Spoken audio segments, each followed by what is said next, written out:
ஆச்சி மசாலா. எந்த சமையலும் ருசி தேடும் ரகசியம். 20 ரூபாய். ரொம்ப டயர்டா இருக்கு. இயற்கையான டேட்ஸ், பாதாம், பிஸ்தா, கேஷு அண்ட் ஹனி கொண்டு தயாரிக்கப்பட்ட லயன் டேட் நட் பைட்ஸ்.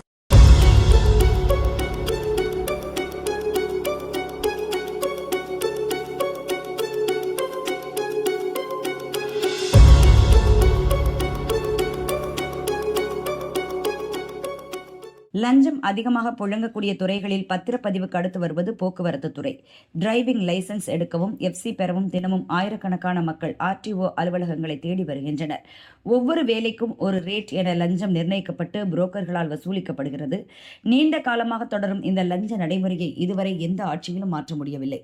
இப்போது முதல்வர் விஜய் தலைமையிலான தாவேகா ஆட்சிக்கு வந்துள்ள நிலையில் வட்டார போக்குவரத்து அலுவலகங்களில் ஒருங்கிணைந்த முறையில் லஞ்ச ஒழிப்பு போலீசார் ரெய்டு நடத்தினர்.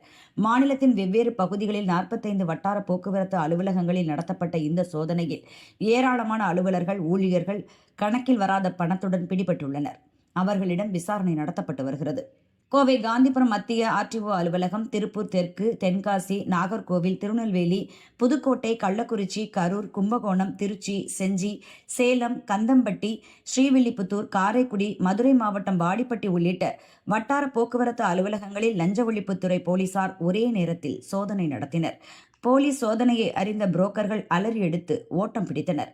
கடந்த வாரம் சார்பதிவாளர் அலுவலகங்களில் இதேபோல ஒரே நேரத்தில் சோதனை நடந்தது. பத்திரப்பதிவு துறைக்கு அடுத்து போக்குவரத்து துறையை நோக்கி லஞ்ச ஒழிப்பு துறை இறங்கியிருப்பது அதிகாரிகள் மத்தியில் பீதியை உண்டாக்கியுள்ளது.